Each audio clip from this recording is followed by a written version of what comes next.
अब देखते हैं types of problem in doubly reinforce section. Types of problem यानी दो, एक एनालिसिस, दूसरा डिज़ाइन।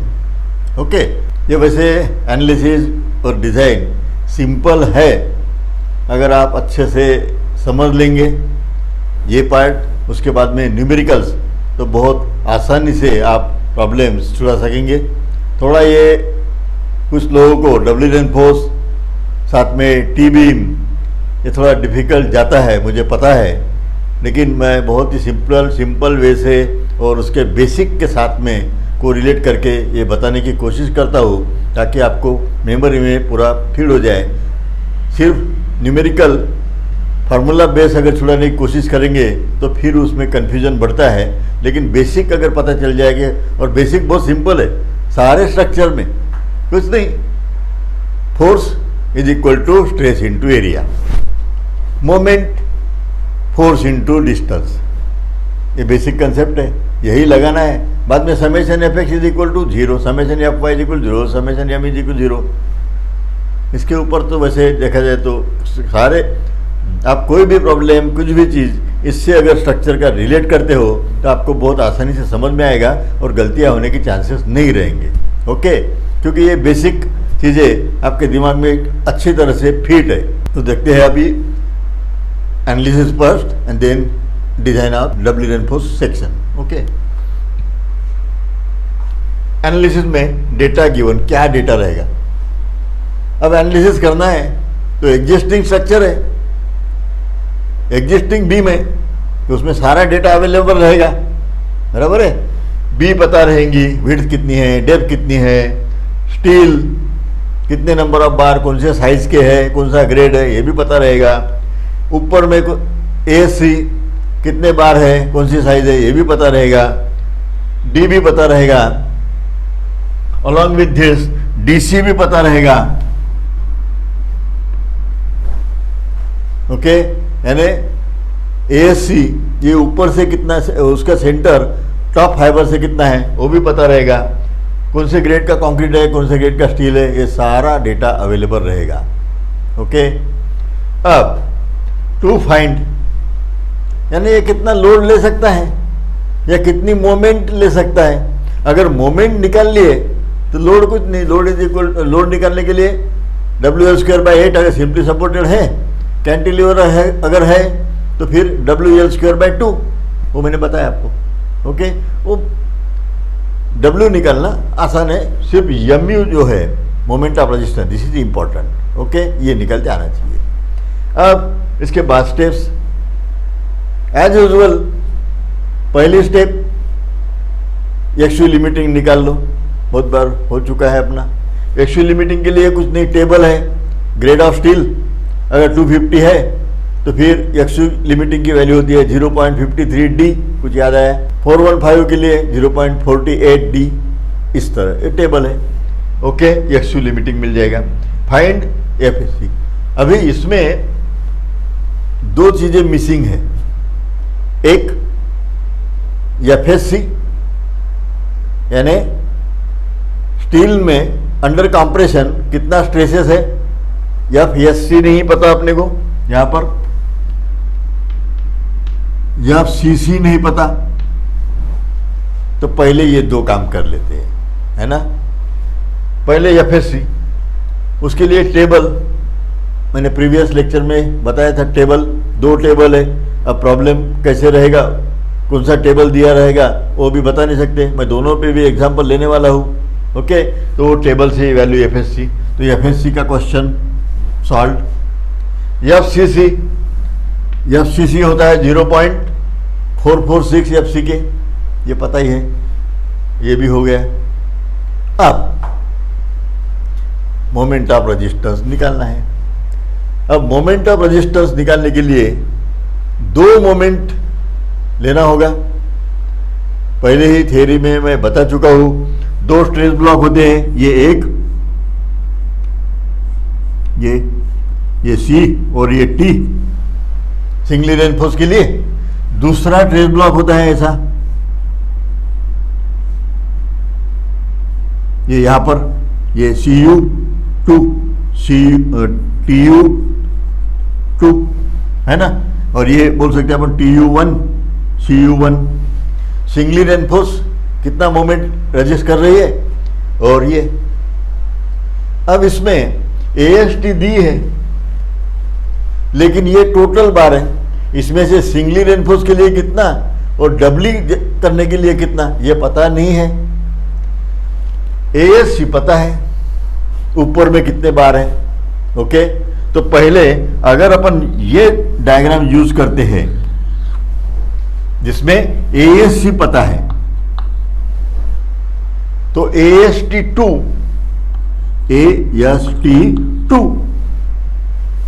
ओके, क्योंकि ये AST1 रहेगा, AST2, ये दोनों यानी ASC से AST2 निकल जाएगा, क्योंकि अपने को पता है tensile force should be equal to compressive force, बराबर है। तो AST2 पहली स्टेप आएंगी अपनी, ये जो दिया है टोटल AST, टोटल है ये, टोटल में AST1 AST2, तो AST2 आसान है क्योंकि ASC पता है, AST1 निकल नहीं सकता अभी फिलहाल, बराबर है।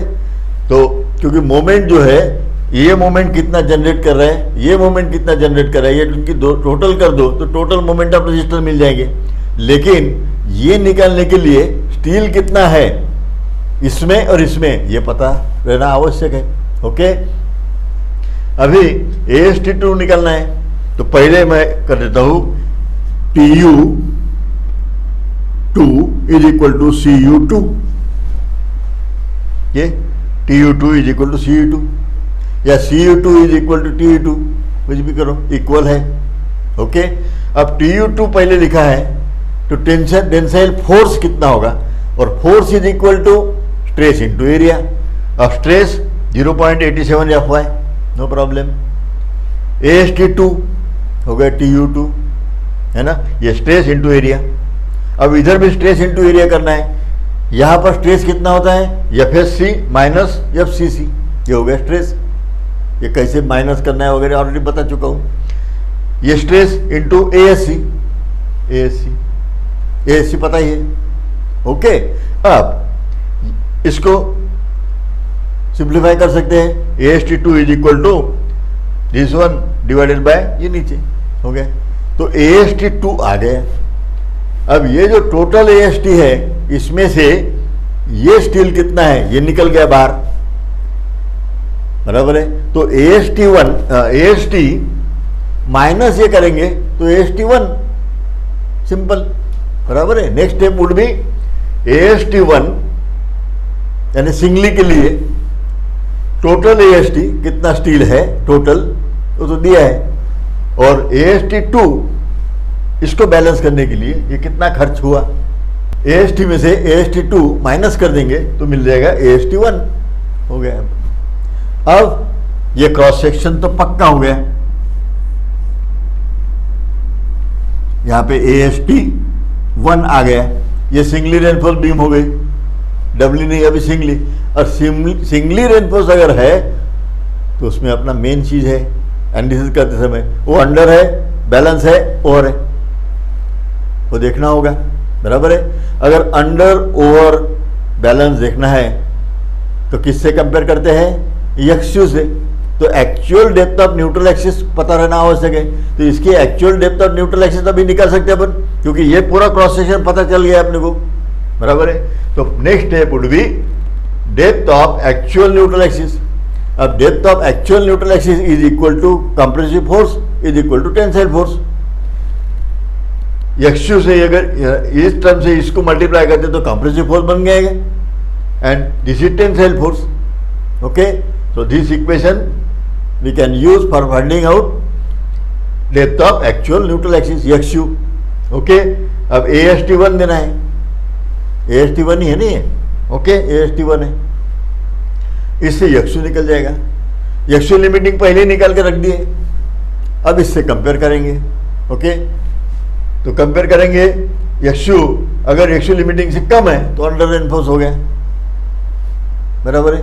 ये सेक्शन अंडर रेनफोर्स, तो अंडर रेनफोर्स के लिए MU निकालते समय अपन टेंशन साइड लेते हैं, क्योंकि टेंशन साइड से फेलियर होगा अंडर के लिए, बराबर है।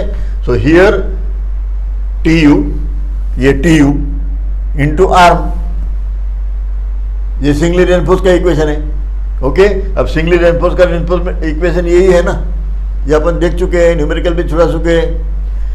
0.87 FY AST1 लेना होगा इधर में सिंगली के लिए, और ये lever arm D minus 0.42 XU, ये सिंगली रेनफोर्स का हो गया। अब डबली का ये इसके लिए कुछ नहीं, ये TU ले लो या तो CU ले लो, दोनों सेम है, इक्वली है वो, यही कंपेयर किया अपन ने, ये यहाँ पे लिख के रखा है ना। तो यहाँ पर जो है ये CU ले लो या TU ले लो, multiply by D minus DC, ये तो फिक्स है। ये आर्म जो रहेगा यहाँ का, ये डिस्टेंस D माइनस DC रहेगा। ओके, अब यहाँ पे स्ट्रेस इंटू एरिया, बराबर है, तो FSC minus FCC ASC D minus DC हो गया। अब ये इक्वेशन मैंने लिख के रखा है। अब ये जो लिया है मैंने, ये CU लिया है ना, CU है क्योंकि कंप्रेसिव फोर्स, ये ASC लिया है ना इसलिए। लेकिन इसके जगह अगर आप यूज करते हैं दूसरा TU का, ये CU का हो गया, TU का अगर यूज करना है टेंसाइल फोर्स, तो टेंसाइल फोर्स कितना रहेगा, फिर से stress into area 0.87 FY, tensile stress के लिए यही रहेगा, FSC नहीं रहेगा, नीचे के बार AST2 इंटू AST2, ये stress into area, tensile force TU2 हो गया, ये multiply by D minus DC। Instead of this one we can use this one also, दोनों में से कोई भी यूज करो, क्योंकि अपने क्या करना है, फोर्स इंटू लीवर आर्म। अब लीवर आर्म TU के लिए और CU2 के लिए, अब लीवर आर्म TU2 के लिए और CU2 के लिए, लीवर आर्म दोनों में का डिस्टेंस तो सेम ही रहेगा, बराबर है। अब TU2 लो या CU2 लो, है ना। तो यहाँ पे मैंने ये लिया है ASC है, बोले तो C बोले तो कंप्रेशन, तो CU2 लिया है यहाँ पर, और ये जो है ये है अपना TU2 के लिए, ये इक्वेशन, ये वैल्यू, ये TU2 इंटू आर्म, ये और ये सेम ही है। ओके, आप करके देखना, न्यूमेरिकल पर लेने वाले उसमें अगर करके देखेंगे तो सेम ही वैल्यू आएगी, कोई प्रॉब्लम नहीं। ओके, ये हो गया अंडर के लिए। यदि ये XU की वैल्यू ज़्यादा है, XU लिमिटिंग से कंपेयर करते हैं अपन, XU लिमिटिंग से XU की वैल्यू ज़्यादा है, ओवर रेनफोर्स हो गए। लेकिन लिमिट स्टेट में ओवर रेनफोर्स अलाउ ही नहीं है। फिर ज़्यादा से ज़्यादा क्या कर सकते हैं, बैलेंस सेक्शन। अगर बैलेंस सेक्शन करना है तो टेंशन साइड से लो, कंप्रेशन साइड से लो, नो प्रॉब्लम। और तीसरी बात, बैलेंस सेक्शन अगर है तो अपन ये फार्मूला यूज कर सकते हैं, RU लिमिटिंग कोएफिशिएंट वाला, मैंने प्रीवियस पीरियड में भी बताया, इसके पहले भी बताया, टेबल बना के रखा था। ओके, ये कोएफिशिएंट FC के BD², बैलेंस सेक्शन के लिए अपन डायरेक्ट यूज कर सकते हैं इक्वेशन, बराबर है। और बाद में वही equation CU2 D minus DC, जो इक्वेशन अभी मैंने बताया वो, है ना। तो ये है गया CU2 इंटू दिस वन, ये यूज करो या तो ये करो, एक ही बात है, दोनों भी, देयर इज नो प्रॉब्लम, है ना। ये यूज करो या तो ये करो, ये करो या ये करो, ये दोनों भी सेम है, ये दोनों भी सेम वैल्यू देगी आपको, सेम है नहीं, सेम वैल्यू देगी। ओके, तो इस तरह ये हो गया total moment of resistance. Under reinforce के लिए मोमेंट ऑफ रेजिस्टेंस ऐसे यहाँ इससे मिलेगा, और ओवर रेनफोर्स अगर है तो ये मोमेंट ऑफ रेजिस्टेंस ये मिलेगा, और ये आंसर रहेगा। ओके, अब डिजाइन, अब डिजाइन स्टेप देखते हैं। डिजाइन ऑफ सेक्शन, अब डिजाइन करना है। अब डबली रेनफोर्स है, अगर डबली रेनफोर्स है तो भी B और D ये दिए रहेंगे। सिंगली रेनफोर्स में डिजाइन करते समय B दिया रहता था या कुछ रेशियो दिया रहता है B/D, है ना। लेकिन यहाँ पे डबली पे अपन इसलिए जा रहे हैं कि डायमेंशन फिक्स है और वो डायमेंशन कैपेबल नहीं है, कि उतना मोमेंट लेने के लिए, इसीलिए अपन रेनफोर्समेंट दोनों साइड दे रहे। तो बी और डी ये दो वैल्यू, दोनों भी चीजें दी रहेंगी। बी और डी अवेलेबल है। ग्रेड ऑफ कंक्रीट तो पता रहना चाहिए, ग्रेड ऑफ स्टील भी पता रहना चाहिए। अब ये बीम जो है इसको कितना लोड कैरी करना है। अब लोड कैरी जो है इसको अपन कन्वर्ट करते हैं मोमेंट में, बराबर है। तो इसने कितनी मोमेंट लेना है यू, ये भी पता रहना चाहिए, बराबर है। These values will be available with us, अपने पास में ये वैल्यू अवेलेबल रहेंगी। Okay, now find AST, ASC steel निकालना है सिर्फ। ओके, डायमेंशन तो फिक्स है, डिजाइन करते समय बी और डी तो क्रॉस सेक्शन पता है। अब उसमें स्टील नीचे में कितने डालना, ऊपर में कितने डालना, उतना ही। इसका मतलब AST1, AST2, ASC ये तीन होना, बराबर है। तो 1 बाय 1 निकालेंगे अपन। ओके, तो फर्स्ट थिंग पहले तो फिर देख लेते कि अगर ये मोमेंट डी है इसके लिए डब्ली करना आवश्यक है या नहीं है। अगर ये मोमेंट फॉर एग्जांपल, मैंने बार बार वही टर्म यूज कर रहा हूं, अगर ये 50 डी है, किलो न्यूटन मीटर जो भी है यूनिट 50। अब लिमिटिंग वैल्यू बैलेंस सेक्शन जो मैक्सिमम है, लिमिटिंग वैल्यू से ये निकल जाएंगे MU, ये MU1 रहेंगे अपनी, ये वैल्यू ये है अपनी MU1 वैल्यू। ओके, ठीक है। अब देखना है कि ये वैल्यू अगर समझो ये निकल गई अपनी 35, या हो सकता है ज्यादा लेता हूं पहले, ये 60 है, 60। अब लोड आ रहा है 50, मोमेंट आ रही है 50, और ये सिंगली अगर करते हैं तो 60 हो रहा है, तो फिर सिंगली में ही काम हो गया, डबली की तरफ जाने का काम ही नहीं है। ओके, तो if MU is less than MU1, ये MU1 की वैल्यू 60, इधर में 50। ओके, अब ये 60 सिंगली सफिशिएंट है 60 लोड लेने के लिए, 60 मोमेंट लेने के लिए, तो फिर डबली का यूज करेंगे। सिंगली रेनफोर्स डिजाइन करो, जो लास्ट चैप्टर हुआ है अपना, वही सिंपल। ओके, लेकिन जनरली अभी ये डबली देख रहे अपन, उसमें होता नहीं है, होगा नहीं अपने यहाँ पे, लेकिन एग्जाम में ऐसे हो सकता है, बराबर है। क्योंकि वहाँ थोड़ी पता रहेगा, अपने यहाँ पे दिखा नहीं रहेगा कि डबली रेनफोर्स, अगर लिखा रहा तो देयर इज नो प्रॉब्लम। तो फिर अपने ये वैल्यू 60 आएंगी नहीं, वो वैल्यू कितनी आएंगी फिर, instead of 60 you will get 35।